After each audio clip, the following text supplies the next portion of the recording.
Бұл өркениеттен бөлініп қалғандай алыста орналасқан құмды ауыл болатын. Бір қарағанда адамдар аңқау, сенгіш, бәлелікпен ісі жоқ шекілді көрінетін. Адам аласы ішінде деп сондайды айтатын болар. Осыдан бірнеше жыл бұрын ауылға Тапалбек атанып кеткен Қапалбек келіншек алып келді. Біреулер ағасының алдын орап, ол не көргенсіздік десе, тілеулестер жақсылықтың ерте кеші жоқ, бақытты болсын деп жатты. Ата енесі келін түсіріп, қолдары ұзарып мәз. Үлкендері үйленіп, қалаға кеткен. Кейінгі екі ұл ғана еді, аяқтары тұсауланбаған. Қапалбек соның екіншісі. Өзі пысық, тірлікке епті. Сонысымен болар, ата-анасы кенже ұлын жақсы көретін. Әрі кенжесі болған соң, бір жағынан ептілігі бар деп ерекше жақсы көретін. Жас келіннің есімі Айсұлу. Аты затына сайсынды. Туылғанда мұның сұлу боларын қайдан біліп, дөп басып есімін қойған дерсіз. Айдың бетінде дағы болады ғой. Айсұлу да сол сияқты. Оң жақ бетінде ешкімге білінер-білінбес ұзынша бір тыртығы бар еді. Оның оң жақ бетінде ешкімге біліне-білінбес ұзын сызық тыртығы бұлайша өзін әдемі етіп көрсететін.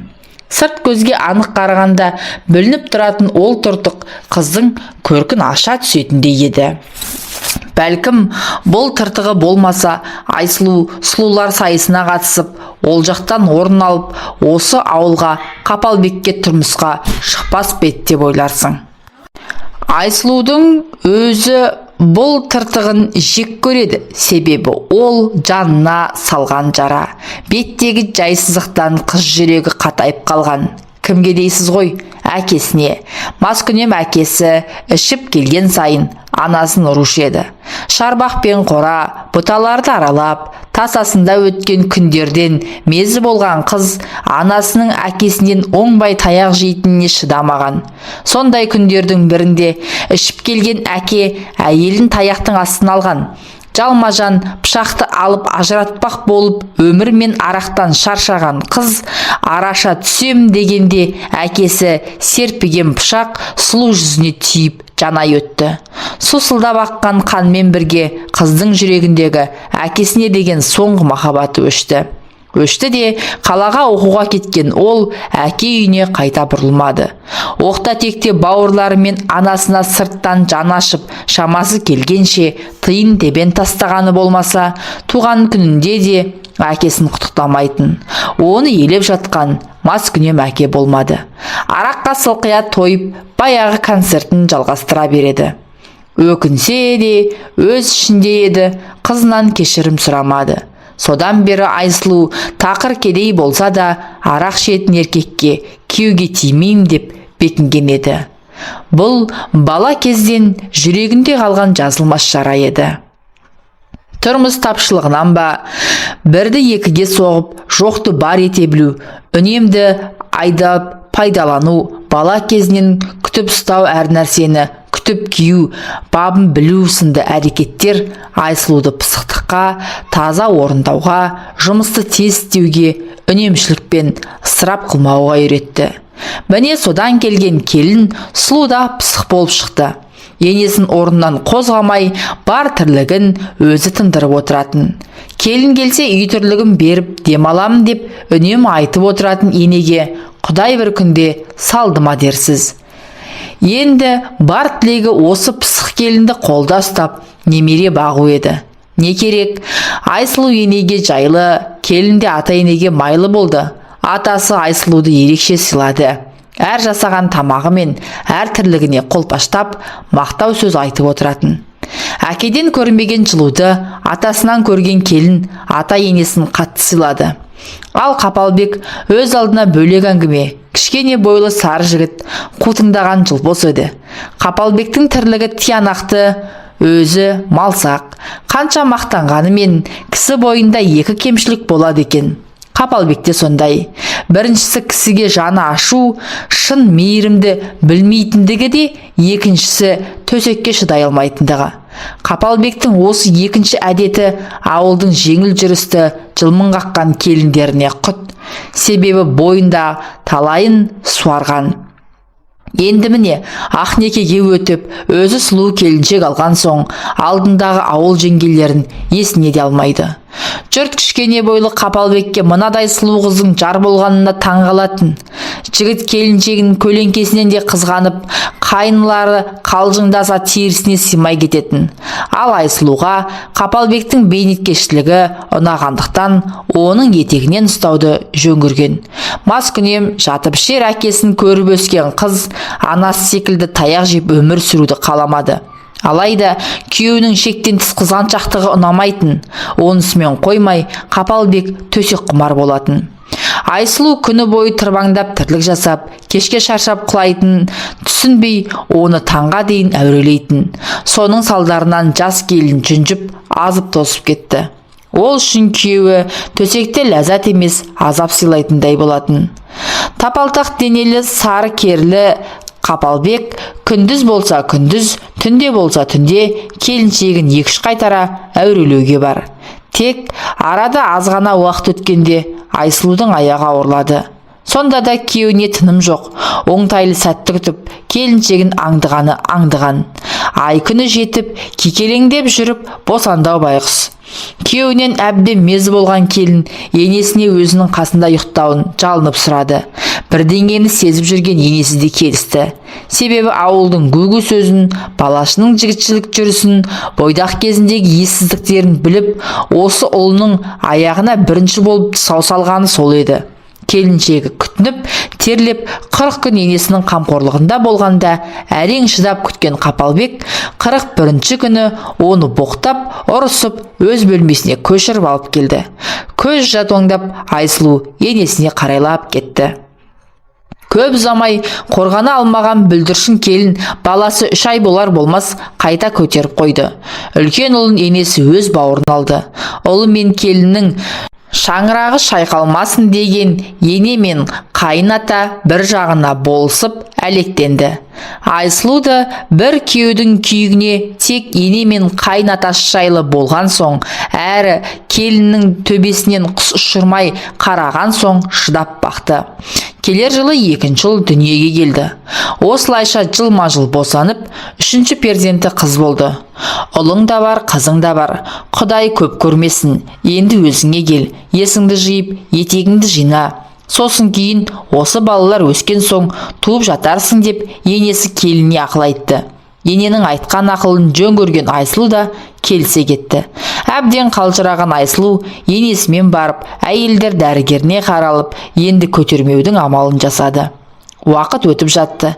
Ата ене жастары жеткендіктен өздерінің де ұзатылар қыздай о дүниеге кетіп қалуы мүмкін екендігін айтып отырып, ұлап шулаған ұлдарының құлақ етін жеп, үйлен деп үлкен ұлды үйлендірмек болды. Манарбек пен Қапалбек бір әке шешеден демесең, екеуі екі адамдай. Қапалбек ұшқалақ, қызқұмар болса, Манарбек керісінше тым момын. Екеуіне ортақ қасиет еңбек қорлықтары. Қапалбек пен Айсұлудың кенжесі 3-ке келгенде ғана ағалары Манарбек үйленетін болды. Өзінен 10 жас кіші Кәмшат есімді қызға таңдауы түскен екен. Кәмшат та Айсұлудай пысық, тірлікке ебі бар келін болып шықты. Шал мен кемпір осы келіннен де жолдары болғандарына қуана кетті. Ата енесі риза болып, жөн жоралғысымен тойларын жасап берді. Енді жаңа келін мен Айсұлудың арасынан таңдау жасалып, Айсұлуды өзіне жайлы болғандықтан, енесі Манарбек пен Кәмшаттың еншісін беріп, осы ауылдың ішіне бөлек шығарды. Сол кездерде ауыл адамдары жаппай мал жиып, үлкен үйлер мен қоралар соғып жатқан. Қолдарынан іс келетін ағайынды екеу алысқа ұзамай-ақ ауылдан нәпақаларын тауып отырды. Кәмшат арасында 2 жылдан салып 5 баланы өмірге алып келді. Ал Айсұлу сол 3 баламен тоқтады. Бұл кезде де Қапалбек жұмыстан қанша шаршап келсе де, сұлу келіншегіне тыным бермейтін. Бейшара осақ басында күйбеңдеп, тірлік жасағаншып, кеш жатуға тырысатын. Әрі берден соң өсіп қалған балаларынан ұялатын. 2 абысын оңаша сырласып қалғанда, Айсұлу күйеуінің төсек құмарлығына шағымданатын. Ал күйеуінен 10 жасқа кіші Кәмшат болса, керісінше риза емес екенін айтатын. Қайта керемет емес пе? қатырасың, өмірдің қызығы да сол ғой. Бәсе, қашан көрсем құлпырып тұрасың, қартаятын түрің жоқ, қайнымда екен ғой бар мәселе, деп қулана күлді де, артынша қабағын түйіп. Біздің бай кеш келеді де, басы жастыққа тие сала қор етеді. Бітірген еш тірлігі жоқ, таңертең ерте тұрып кетеді.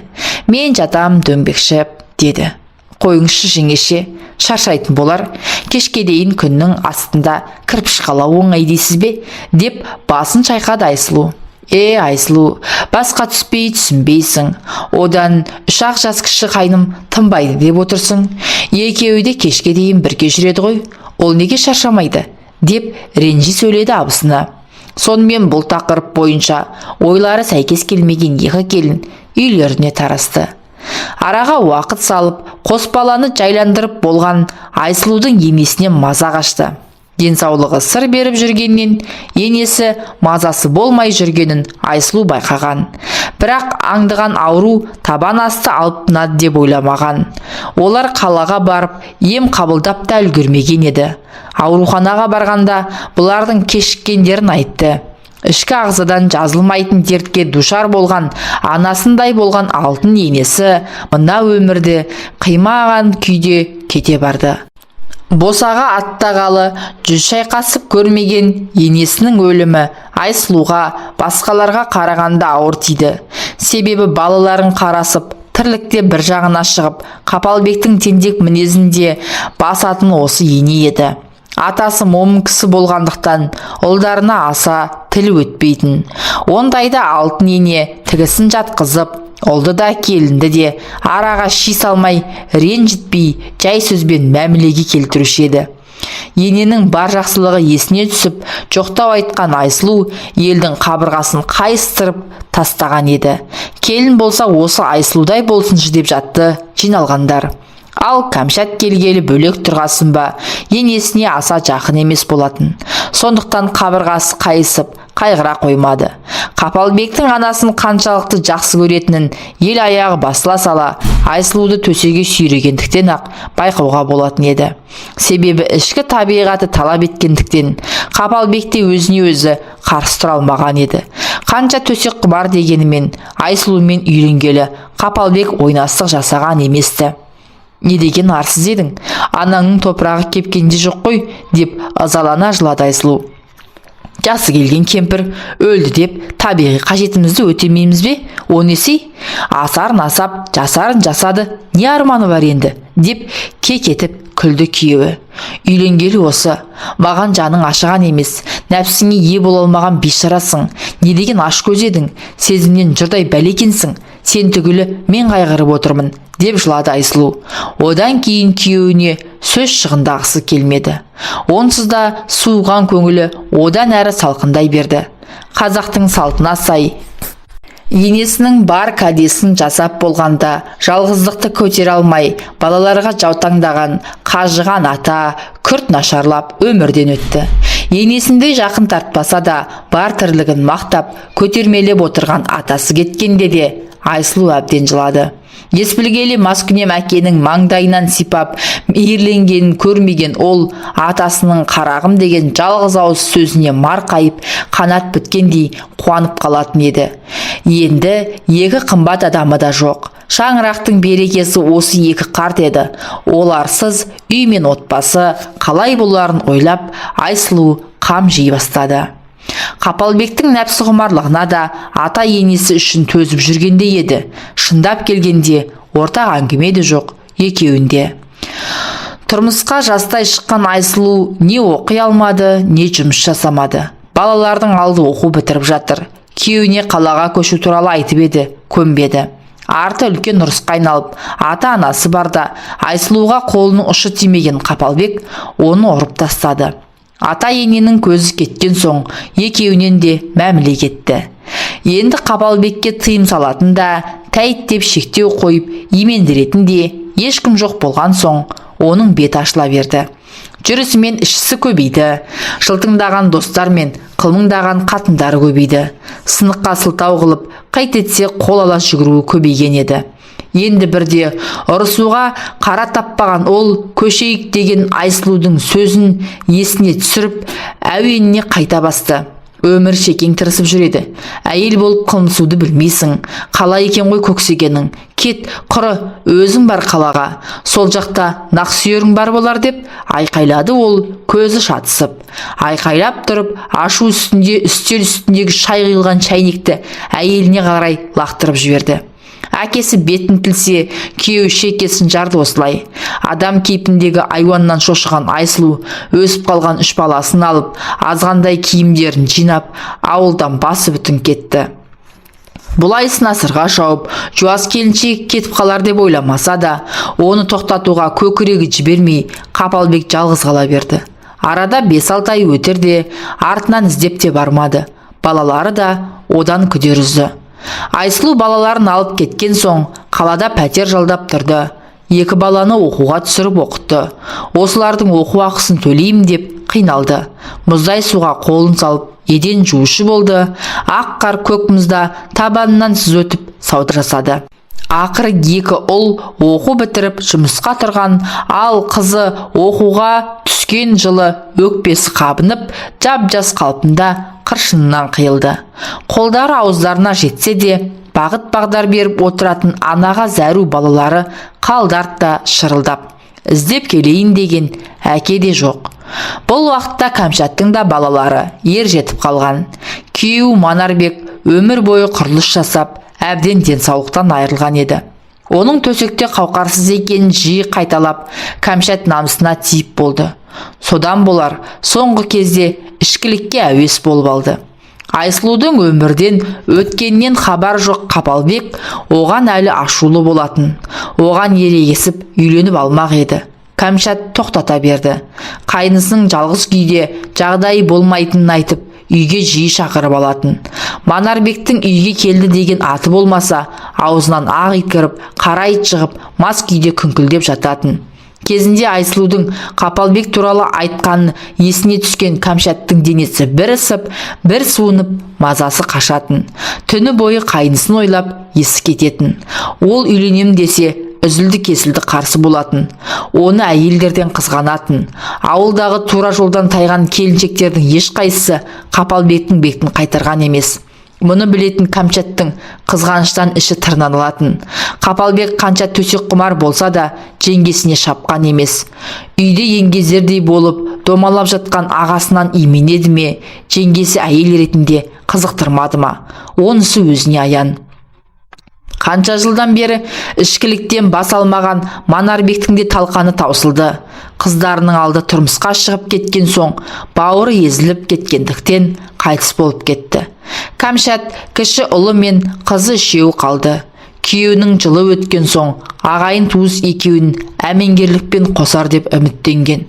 Оған екеуі де жас емес. Сондықтан ол туралы ешкімде сөз қозғамады.